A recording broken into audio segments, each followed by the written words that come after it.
Shalom, selamat pagi Bapak Ibu dan saudara-saudaraku yang dikasihi oleh Tuhan. Berjumpa kembali dengan saya di dalam tayangan video singkat ini. Dan sebelum kita membaca dan merenungkan firman Tuhan, terlebih dahulu kita akan tunduk kepala, kita berdoa. Mari kita berdoa. Bapa kami yang ada di dalam surga, terima kasih untuk tubuh yang sehat, tubuh yang kuat, kesempatan yang indah Tuhan berikan kepada kami kembali di pagi hari ini. Kami hendak membaca dan merenungkan firman-Mu. Tolong kami Tuhan, supaya kami dapat mengerti, memahami firman-Mu. Bila firman-Mu boleh hidup di dalam diri kami, yang terus menuntun kami, supaya kami semakin hari, semakin menjadi orang-orang Kristen, orang-orang percaya, yang menjadi saksi Kristus, yang terus dekat dengan Kristus. Terima kasih Tuhan. Di dalam nama Tuhan Yesus kami berdoa. Amin. Saudara, di pagi hari ini saya ingin mengajak Bapak Ibu kembali melanjutkan pembahasan kita. Jikalau beberapa waktu yang lalu kita sudah membahas tentang Timotius, kali ini saudara kita akan membahas sosok yang kedua yang dekat dengan Rasul Paulus yang disebutkan di dalam kitab Filipi pasal 2 ayat 25 sampai dengan ayat yang ke-30, yaitu seorang yang bernama Epafroditus. Mungkin nama ini tidak begitu terkenal saudara karena memang jarang dibahas, tetapi kali ini coba kita akan belajar dari sosok Epafroditus. Mari kita membuka di dalam Filipi pasal 2 ayat 25 sampai dengan ayat yang ke-30. Saya hanya akan membaca ayat yang ke-25 saja. Di dalam bagian ini saya akan membaca untuk saudara. Sementara itu kuanggap perlu mengirimkan Epafroditus kepadamu, yaitu saudaraku dan teman sekerja serta teman seperjuanganku yang kamu utus untuk melayani aku dalam keperluanku. Saudaraku yang dikasihi oleh Tuhan Yesus Kristus, Epafroditus memiliki satu nama atau arti nama yang sangat indah, yaitu sayang atau tersayang. Nama ini saudaraku disebutkan oleh Rasul Paulus di dalam suratnya kepada jemaat di Filipi pasal 2 ayat yang ke-19 sampai dengan ayat yang ke-30.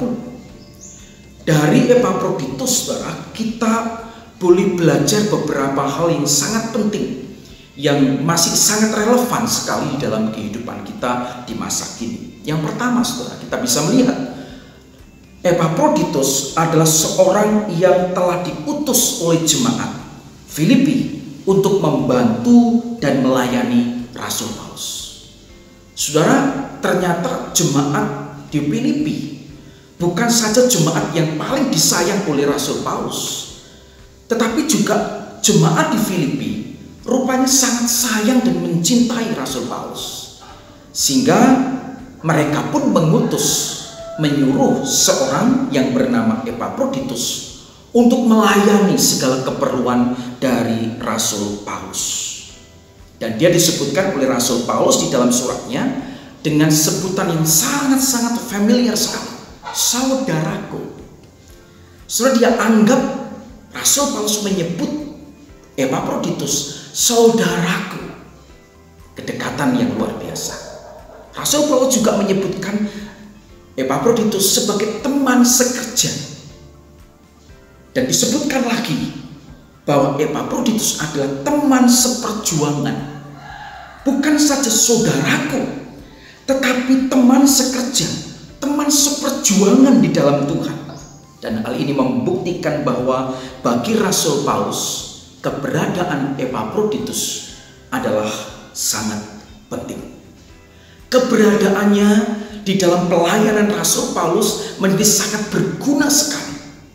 Dan Rasul Paulus menghargai akan keberadaan Epafroditus.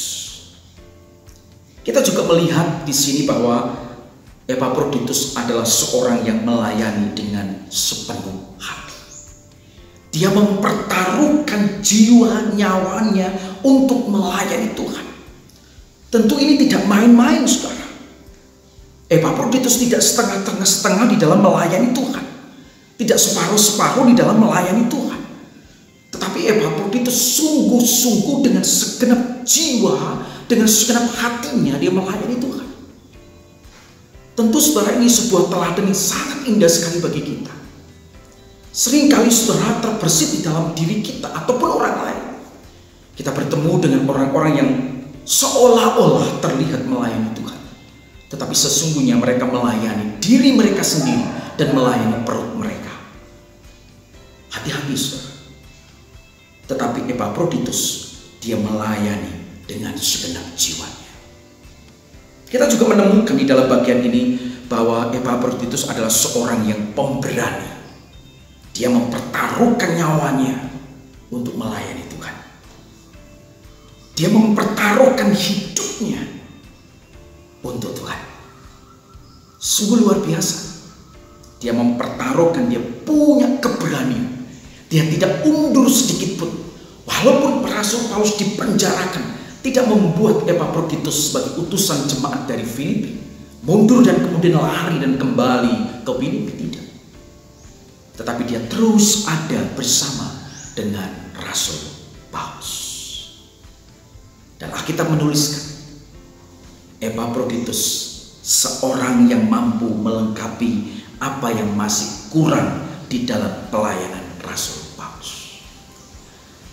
Epafroditus mampu melihat apa yang perlu dia kerjakan, apa yang perlu dia lakukan untuk mensupport, mendukung pelayanan Rasul Paulus.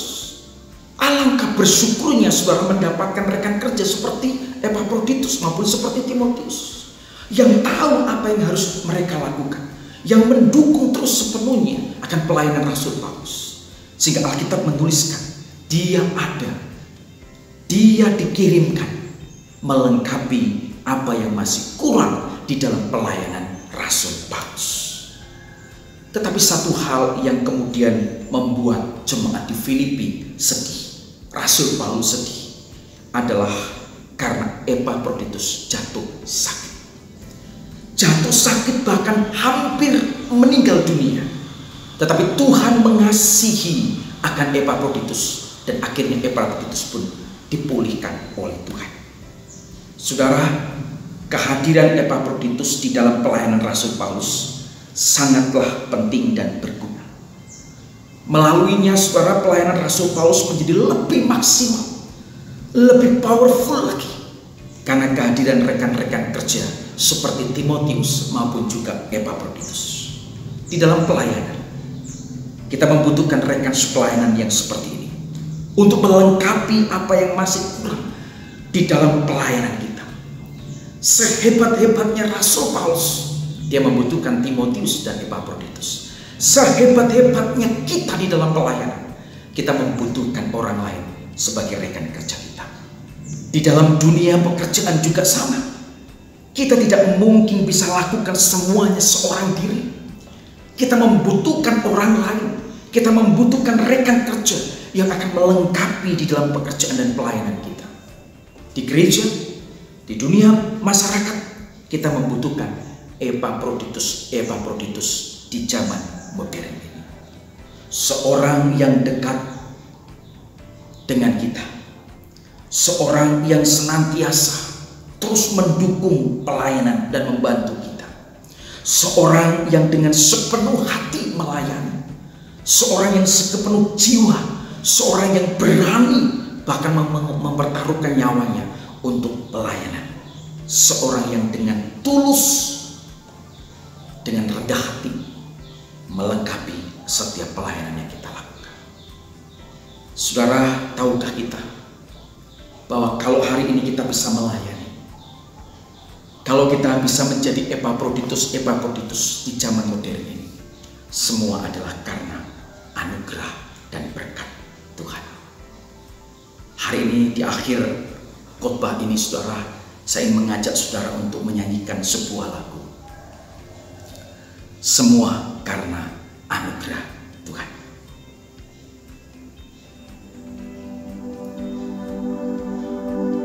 Bukan karena kebaikan, bukan karena fasilitas, bukan karena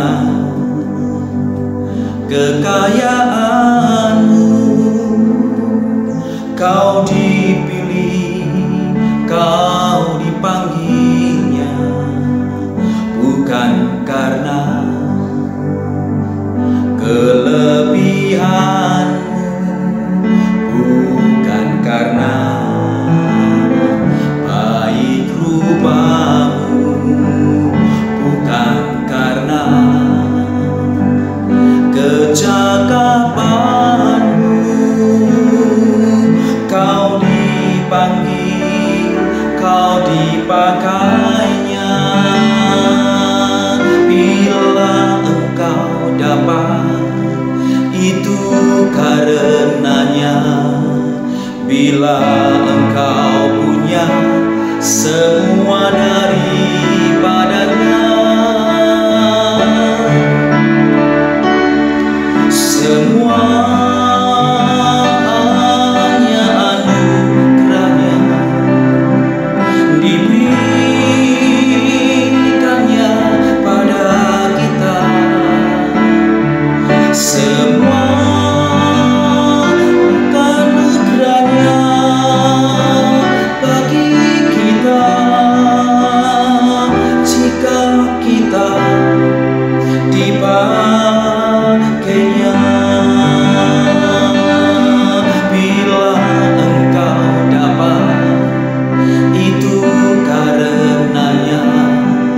Bila engkau punya semua daripadanya, semua hanya anugerahnya, diberikannya pada kita. Semua anugerahnya bagi kita, jika kita dipakainya.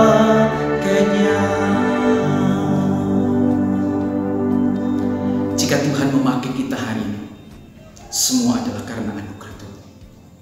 Mari kita berdoa. Kami bersyukur Tuhan, kalau kami boleh melayani hari ini. Apapun yang kami kerjakan, pelayanan apapun yang kami lakukan, semuanya adalah anugerah-Mu semata. Pagi ini Tuhan, kami bersyukur untuk firman yang mengingatkan kepada setiap kami, supaya kami terus bisa melakukan pelayanan dengan sungguh-sungguh, dengan segenap hati kami. Kami boleh melihat semuanya itu sebuah kesempatan dan anugerah yang Tuhan berikan kepada kami. Terima kasih untuk firman-Mu hari ini. Di dalam nama Tuhan Yesus kami bersyukur, kami berdoa. Amin. Tuhan Yesus memberkati. Selamat melayani.